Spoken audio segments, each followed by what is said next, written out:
বন্ধুরা, আইপিএল এর 50 নম্বর ম্যাচটিতে মুখোমুখি হতে চলেছে রাজস্থান রয়্যালস এবং মুম্বাই ইন্ডিয়ান্স টিম। যেখানে মুম্বাই ইন্ডিয়ান্স টিম দুর্দান্ত ফর্মে চলছে, অন্যদিকে রাজস্থান রয়্যালস টিমও তাদের শেষ ম্যাচটি জিতেই ম্যাচটি খেলতে আসছে। যেখানে বন্ধুরা এই ম্যাচটি হতে চলেছে জয়পুরে, সাওয়াই মানসিং স্টেডিয়ামে এই ম্যাচটি হবে। এবং জয়পুরে আগের ম্যাচটিতে আমরা একটি দারুণ ম্যাচ দেখলাম। গুজরাট টাইটান্স টিম প্রথমে ব্যাটিং করে 200+ রান করেছিল এবং এই রানটি রাজস্থান রয়্যালস টিম খুবই সহজে চেস করে দিয়েছিল। যেখানে রাজস্থান রয়্যালস টিমের হয়ে মাত্র 14 বছর বয়সী বৈভব সূর্যবংশী দুর্দান্ত ব্যাটিং করে এবং আইপিএল এ সব থেকে কম বলে ভারতীয় হিসাবে সেঞ্চুরি করার রেকর্ডও তার নামে করে নেয় এই ম্যাচটিতে। যেখানে এই ম্যাচটিতে বৈভব সূর্যবংশী মাত্র 35 বলে সেঞ্চুরি করে।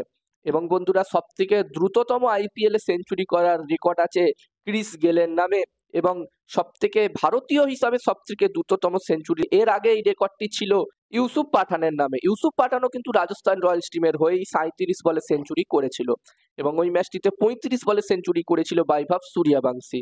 তো বন্ধুরা, এই ম্যাচটি জেতার ফলে রাজস্থান রয়্যালস টিমের কনফিডেন্স কিছুটা হলেও ওপরে আসবে।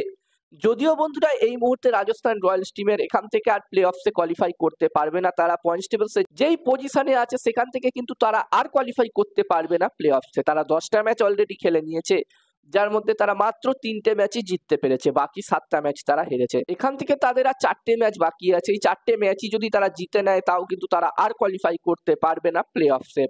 তবে এখান থেকে তারা অবশ্যই চাইবে ভালো ক্রিকেট খেলতে, যেটা আমরা আগের ম্যাচে দেখলাম গুজরাট টাইটান্স টিমের বিরুদ্ধে। অন্যদিকে মুম্বাই ইন্ডিয়ান্স টিমের কথা বললে এই টিমটি তো দুর্দান্ত ভাবে কামব্যাক করেছে, তোমরা সকলেই দেখছো। মুম্বাই ইন্ডিয়ান্স টিম যেখানে প্রথম 5টা ম্যাচের মধ্যে মাত্র একটা ম্যাচই জিততে পেরেছিল এবং তারপরে ব্যাক টু ব্যাক 5টা ম্যাচ জিতে মুম্বাই ইন্ডিয়ান্স টিম এই ম্যাচটি খেলতে আসছে। তো এখানে মুম্বাই ইন্ডিয়ান্স টিম অবশ্যই চাইবে এই পজিশন থেকে প্লে অফসে কোয়ালিফাই করতে এবং আরো একটি ট্রফি জয় করতে, আরো একটি আইপিএল ট্রফি তাদের নামে করতে। এই মুহূর্তে মুম্বাই ইন্ডিয়ান্স টিম পয়েন্টস টেবলসের 2 নম্বর পজিশনে আছে। আর এই পজিশন থেকে তোমাদের কি মনে হচ্ছে, মুম্বাই ইন্ডিয়ান্স টিম কি আরো একবার আইপিএল চ্যাম্পিয়ন হতে পারবে? তোমরা চাইলে কমেন্টে জানাতে পারো।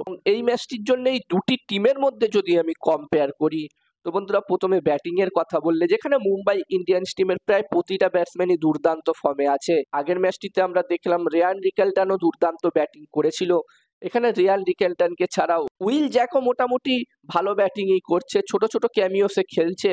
এছাড়াও ভারতীয় প্লেয়াররা তো দুর্দান্ত ফর্মে আছেই। রোহিত শর্মা দারুণ ব্যাটিং করছে, সূর্যকুমার যাদব তো এখন অরেঞ্জ ক্যাপের লিস্টে 2 বা 3-এ আছে। এছাড়াও তিলক বর্মাও ভালো ব্যাটিং করছে।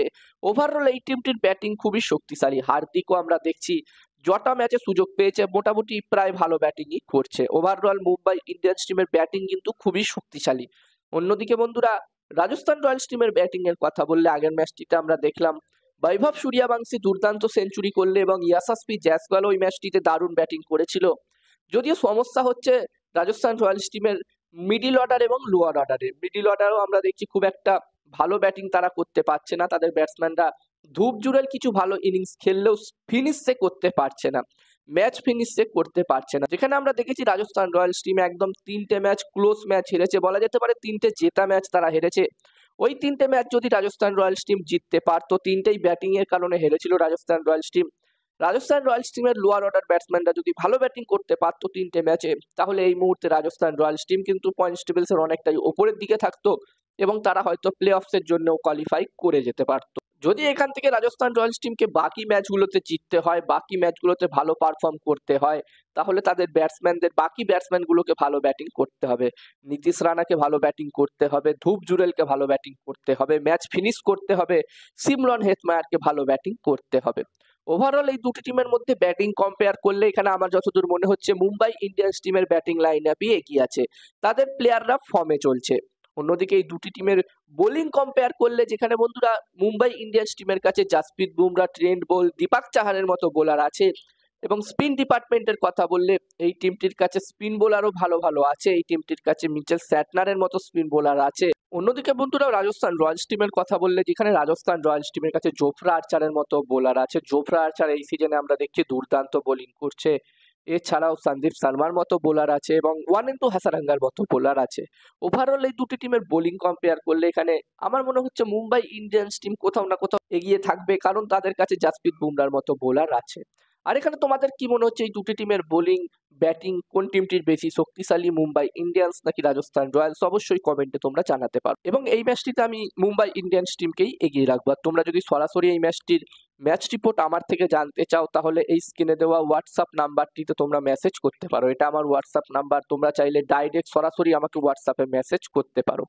আমি এই ম্যাচটিতে মুম্বাই ইন্ডিয়ান্স টিমকেই এগিয়ে রাখবো। আমার মনে হচ্ছে এই ম্যাচটিতে মুম্বাই ইন্ডিয়ান্স টিমেরই পাল্লা ভারী থাকবে। আর এখানে তোমাদের কি মতামত এই ম্যাচটিতে, 50 নম্বর ম্যাচটিতে কোন টিম জয়লাভ করতে পারে, মুম্বাই ইন্ডিয়ান্স নাকি রাজস্থান রয়্যালস? অবশ্যই তোমরা নিজেদের মতামত কমেন্ট করে কমেন্ট বক্সে জানিও।